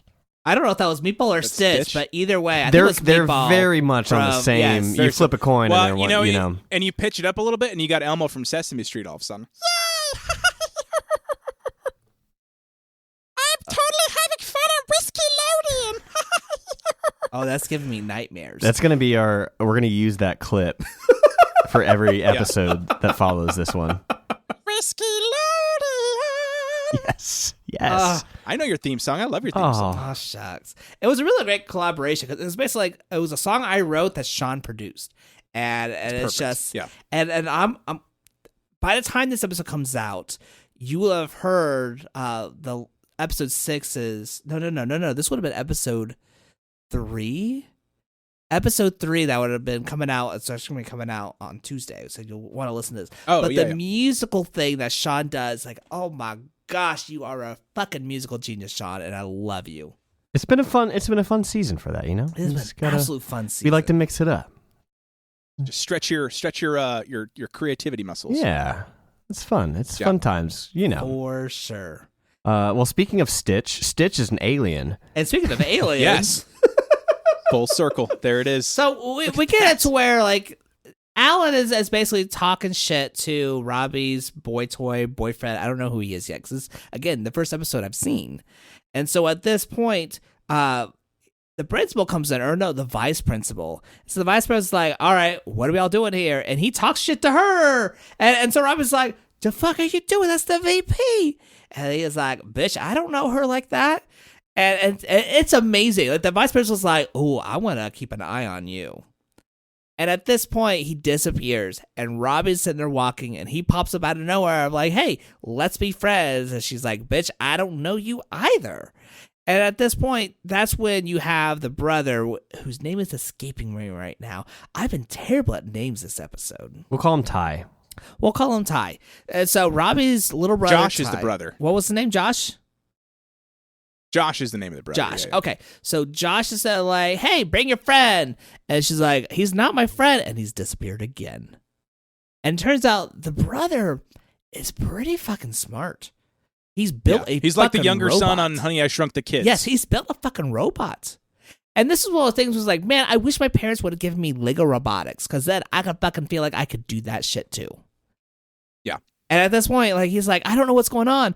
And then Alan just shows up out of nowhere. It's like, oh, I can fix it. Puts his hand up on the robot, and then suddenly energy is pulsating from this robot. Robbie and Josh are sent flying away. Like, they're like, what the fuck just happened? And there he is. There's Alan just like, hey, I fixed your robot. And now Josh is like all about Alan. He goes, oh my goodness, you're so cool. Oh my goodness, I want you to hang out with me. I have no black friends. And at that point, and so Josh from the very beginning is like, no, this kid can like live with us. I'm all about this. And Rob was like, I don't know this kid. Why are you so into him? And that's when he's like, no, I'm an alien. I'm from this place. And Josh's like, oh my goodness, I'm eating all of this up. And Rob is like, no, you're full of shit. And it isn't until they see a commercial from Phil Berg, who's, again, played by D. Bradley Baker, the fucking legend. And at that point, they're like, oh, we got to go to this place. Maybe there's some, we turn out it's just a makeshift crop circle. It was like, maybe there's a message that my family left. And so they go there. And again, Robbie doesn't believe that he's an alien, even though he's admitted it. And so at this point, he goes to a cow at the barn, gets the cow to talk. She's like, oh my goodness, someone who can actually talk to me. And I'll be like, woo, bitch, I could hear you just fine. Like, this is a sassy southern cow. And honestly, I feel like the show needs more of her. And if it doesn't, I'm going to be really sad. But at this point, we find out that Phil Berg set this up as a way of trying to find the alien because he's not just an alien observer. He's an alien hunter. That dick. And here's the thing. You see him come in, and he has, like, that gaming glove. You remember that gaming glove from the 90s? That's the power the power glove. It looked like he has a fucking power glove, and literally, it is a power glove. He's able to break shit with that glove. It's got such power to it. He looks like he could snap and end half the world. Yes. And it's like, first off, on what budget do you have to afford such a military-grade shit? I don't get it. I don't know how he has that, but he does. And he goes in and he tries to start shit. He's just like, hey, I've been sent to help you find your family. And he goes, but I've never met you. And he goes, all right, bitch, I'm here to hunt you. Like, just immediately blows his cover from the get-go. And at that point, he should have learned from all those guys that are like, your mom told me to pick you up from school and help me find my dog under this bush over here. Right? Oh my goodness. And at that point, Terrible kidnapper. Terrible Yeah, kidnapper. the worst. The worst. The dumbest. And Alan's like, Didn't even put free candy on the side of his That's panel amateur. and Amateur. Alan decides he's going to treat Phil as we do kids listening to this podcast. He's like, you need to fuck all the way off. Just immediately reverse to his alien form and just energy pulsating. Sends the guy flying to the point where like shit's falling on him. We think he's dead. He's not. And at this point, because he's doing that, Robbie and Josh are like, oh, we got to save him. So Robbie drives the car, and apparently she doesn't have her license because Josh's like, oh my gosh, you're driving! Which I thought she was the one driving to begin with. But she drove. No, Alan drove there. Alan drove there? Cool. So then Robbie drives in, hits all the support beams, so then all this hay falls on Phil Berg as well. I got to call out one moment, though, that was really go ahead. nice. You're driving. That's pretty cool, is what he says. Yes, and it was, he does. It was like he's a moment. Happy, he's excited. Yeah, we don't get. He wasn't like, I'm going to tell Dad on you. He was like, they're working together. We get so much of that, I think, in television, and this was like a nice. Antagonistic, Yeah, I was like, wait, these siblings, like, they're kind of friends, and that's pretty cool. Well, like, they're buddies. I would say Josh is friends with Robbie. Robbie isn't quite friends with Josh. But it wasn't set up as like this like annoying surface level teen. It wasn't like an annoying little brother. Yeah, he wasn't an annoying little brother. It was a nice moment. It was a very nice moment. And then they drive through the barn, and the whole thing should have just exploded. And then of course Alan just kind of like merges with the car, like comes through, like he seeps through the car, and then that's when Robbie's like, oh shit, he was telling the truth. And they race the shit out of there. And at that point, like, we have Josh like, hey, Dad, can Alan stay with us for dinner? And Dad's like, sure, but who's Alan? Alan again disappears. He's kind of like Batman in that sense. He just kind of disappears as soon as like people are like, wait, where is he? But at this point, we have Alan and Robbie sitting on a swinging bench, seeing a shooting star, trying to make a wish. And Alan's like, I'm really glad you found me. And Robbie's like, I'm really glad I did too.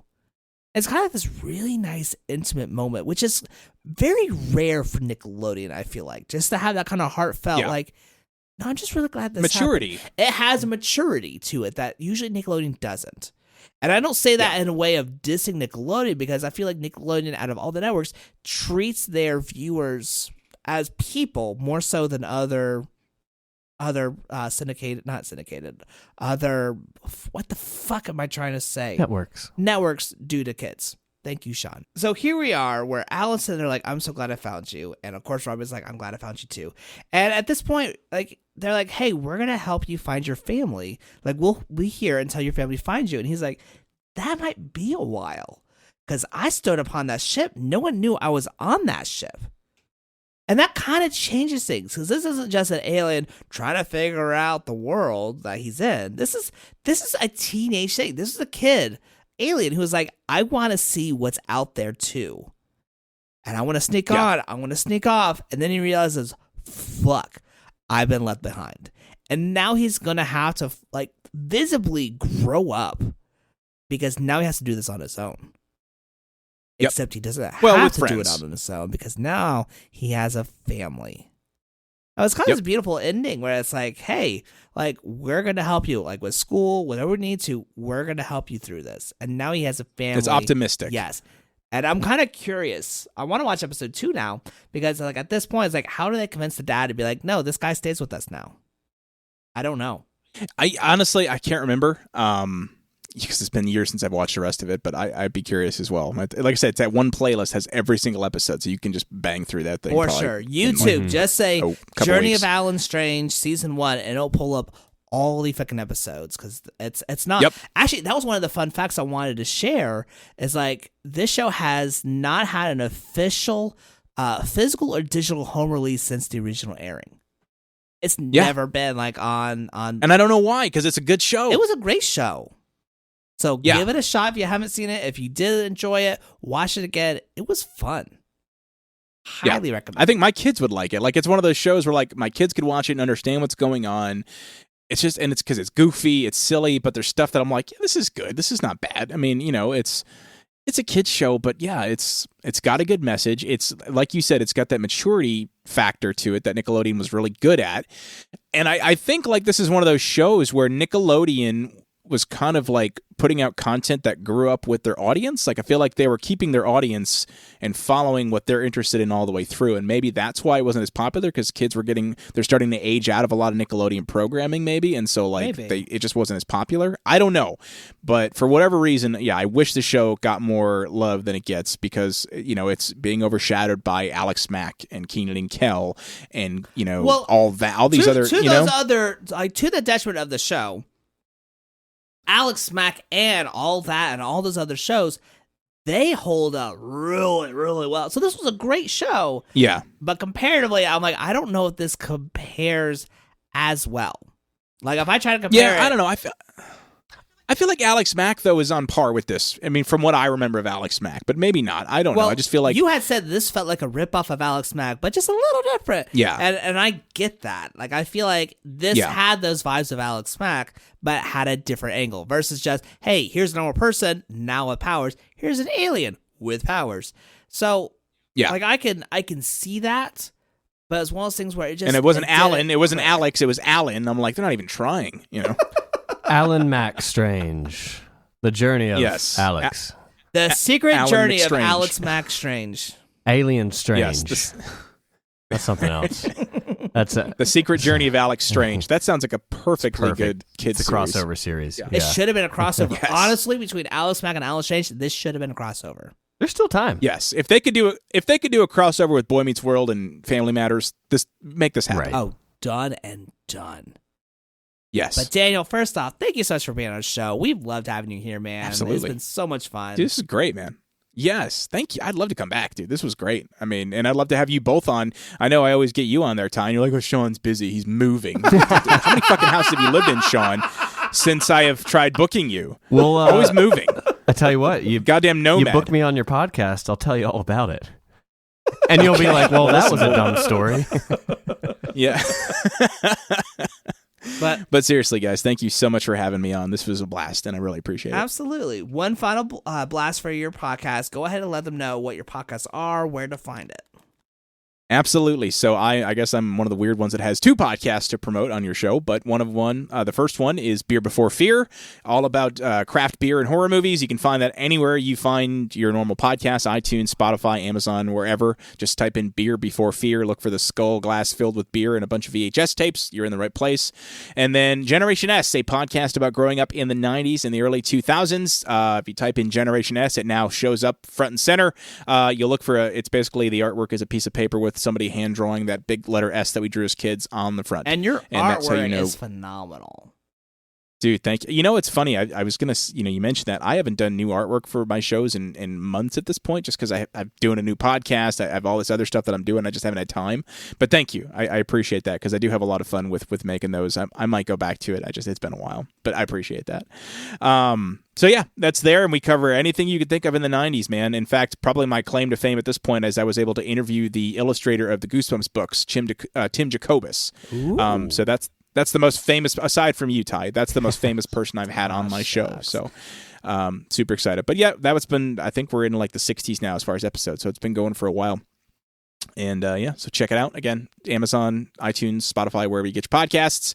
Let us know what you think. And please, for the love of God, leave a goddamn review. Yes. And it's the same thing for this podcast, guys. Leave a you know what that does for us? Like, I can't speak for you guys specifically, but do you know how great it is to see somebody comment and leave a review on your podcast? Even if it's a shitty review. Absolutely. You're like, because it doesn't take that long. I've left a review for a podcast, and it took literally like 95 seconds, and that's because I had to restart my phone. Like, literally, it's so quick and easy to do.